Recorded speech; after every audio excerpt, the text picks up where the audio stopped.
is that a decade of strong fiscal management by this government, represented again by Budget 2012, difficult decisions in difficult times, has created a very remarkable opportunity for British Columbia moving forward. No. And we see that not if you're poor. There is no remarkable opportunity. Asia, making connections in Asia. What happened was you got 1,000 hurdles put in front of you. And selling our exports in Asia. So I'm very, very pleased with this prudent budget. It maintains BC as a safe harbor for investment, both local and international. And I would think that the future for British Columbia is very bright, and I encourage all British Columbians to show their support for this budget. Thank you, Madam Speaker. Thank you, member. I'd have to really look at it, pull it up, read it black and white, right? Thank you.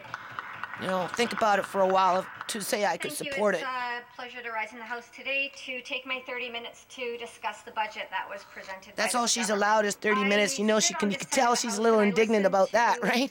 She's not too happy about her 30 minutes. And mostly what I hear is blah, blah, blah, blah, blah. And that's because I don't know what... She my girl, you girl, blah, blah, blah, blah. I don't understand what they mean on the ground, because when I'm talking to people face to face, none of what you're saying is reflected back at me. None of it is through the chair, please. Remind the member. Through the chair. Thank you. None of it's reflected back. Well, of course, nobody wants to take any responsibility because next week they're going to change positions. God forbid. People that are suffering daily in British Columbia. There's people that are suffering because of the budget, and there's people that are suffering because of bad policy. And when you combine the two of those things after 11 years, there is long-term serious problems in this called depression. I represent agriculture in my critic role, and so I'm going to take my time to talk about some of chronic the things depression that are actually happening on the ground, because through the last two question periods, I have presented a serious case, and what I've gotten back is, first of all, political bantering from the Premier, which was absolutely embarrassing. And then today, I've asked a minister to make contact with these ranchers that have been trying to make contact with this government for 2 years, and the minister stood up and said that he has made contact. That's not the story that I got on the ground and on the phone 5 minutes before question period. So I don't know what that answer means either.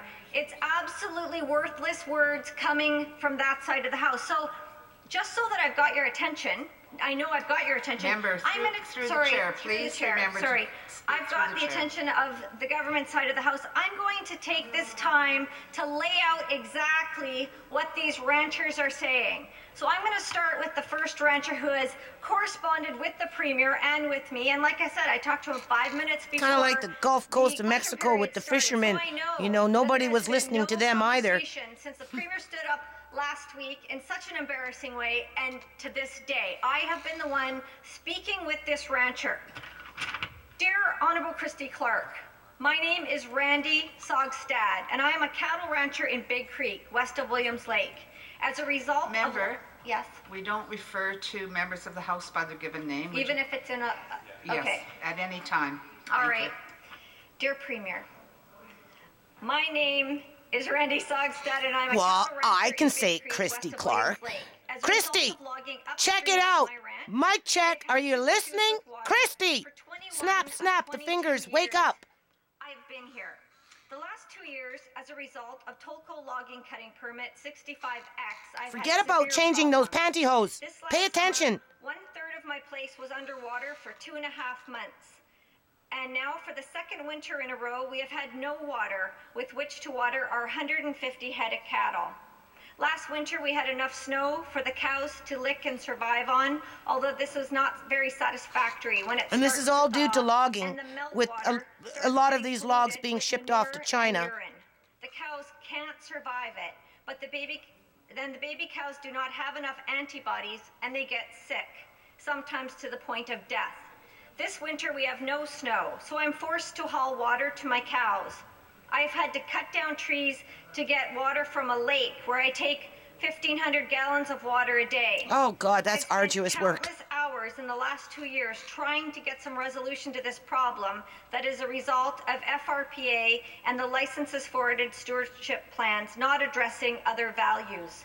The Forest Practices Board has written 2 reports on my issue, and both times the government has ignored their recommendations.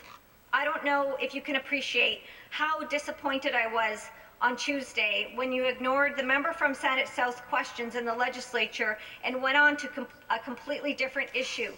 It's because it's all about the Asian market and what's going on with the oil industry and what's going on with the mining industry. Okay, that's what this is about, right? Would you please send me a letter China is shipping over their exploration teams to go up into the hills and the mountains and out in the interior to start doing exploration for uranium and whatever freaking other minerals that they can find, right? That's what this is about. Bringing in the tankers to, start transporting oil across the water and give it to China so that they can pollute the planet even more, right?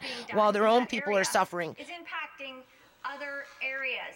It's impacting tourism. It's impacting trapping. It's impacting agriculture. There's a lot of other values that are represented there in our province that we apparently believe strongly in. Yet, for some reason, forestry overrides everything else. And then we see some very bad results happening. And these are long-term results.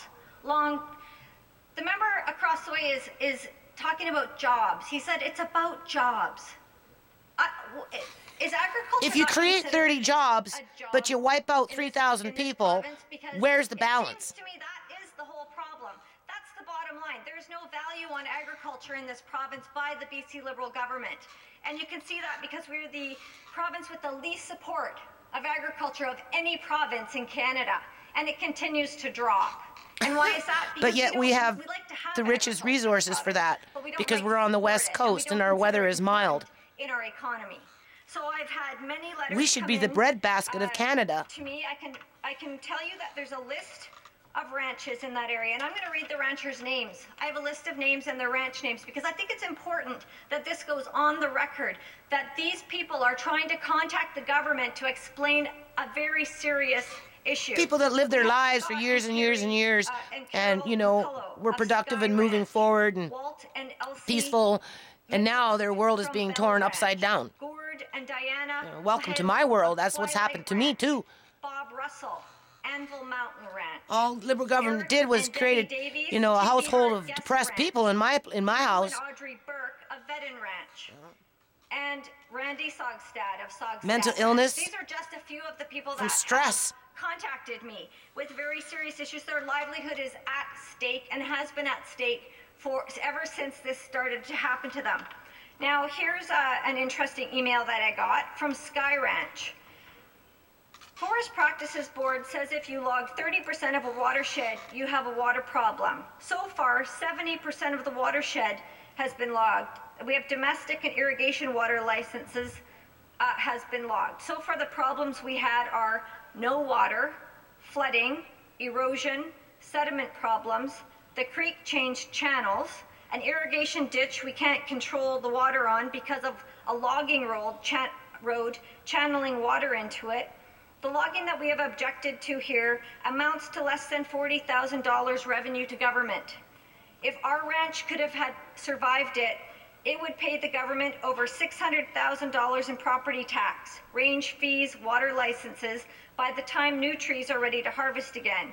We think British Columbia's forests should be managed by the British Columbia It's because there's a backroom deal going on in here with these countries across the water. Okay? People need to dig in there and find out what the fuck is going on. From the pine beetle logging, they could have offered $600,000 in property tax. So as far as revenue and looking at the situation through economic... And what is the interest with China this government is actually and India? failed. India is oil. Go through up and through Pakistan, all there. Send out the big tankers. Just desecrate the land. Destroy the people. That's kind of par and parcel with the politics of India. Push the poor off to the side and let them clean up other people's shit, right? We will have nowhere to take our guests. So the ones that move over here and drive their Hummers and act like gangsters at night can buy up all the property and mistreat, their tenants. around on our ranch. And it that's was not devastating broad to see. sweeping, You have okay? permission to use That's your ranch pointing out a under debate. problem. And I can be contacted right now. So if anybody on the other side is concerned about TP Ranch, they're able to be contacted right now. I've got letter after letter after letter. Now, after Randy sent his letter last week to the Premier. So after they wipe out the logs, you know, and flushed out the ranchers, and the land becomes barren and dry and, you know, whatever happens, you know, give it another 10 years from now and, you know, some exploration company will come in there and start digging around for some minerals. In your ranching operation. Your correspondence has been forwarded to the Minister of Lands and Forest. Minister of Lands and Forest will respond to your email and address your specific concerns directly. You will be hearing So I from guess the all those minister farmers and those at ranchers, I in guess this their regard, property value is going earliest down. Opportunity. So when is the earliest opportunity? At what point does the minister think this is an emergency? And why should I care? I don't know these people sitting up in the interior, but the way I see it is, the more peace you have in a province, you know, the more that can permeate itself into other households. You know, the more disrupt and anger and rage and depression and illness and sickness, the more that spreads in a province, you know, the easier that's for it to permeate itself into households. And so, you know, we're on that path where the permeation of rage and depression and mental health issues and sickness and poverty and, you know, and hopelessness, that's what the path that we've been on, in my opinion, because, you know, it started off with the poor and it's kind of moved its way up the food chain, right? That's what the BC Liberals have done with agriculture. They have abandoned the domestic market here at home. So our ranchers go out and they have to market their products internationally, but actually that makes them a lot more vulnerable. I'd say build your domestic market first, once we're stable, and then you look overseas. But you guys the government's doing it. Through the chair, please. Thank you. The government is doing... now, you know why I wouldn't be a good politician. I'd be saying, yeah, you guys, look at me straight in the eye. I'm talking to you. Hey! Asked 11 years to survive, and the concerns fall on deaf ears every single time. So there's not just the ranchers that are... So that's just another group of people falling off the grid. Okay? So we got the poor kids with their families falling off the grid. We've got a lot of small business owners just refusing to pay their taxes now falling off the grid. We've got the ranchers falling off the grid. Story very well. A lot of union workers got kicked off to the curb and their contracts ripped up, and some got demoted and they fell off the grid. In the province with regards to the pine beetle recovery program. There's going to be much more conflict because as it stands now, that recovery project takes precedent over any other values in the area. So it's not just going to be in the caribou, but it's going to be in other areas. A quote that I got from someone who works with the West Coast Law says, "My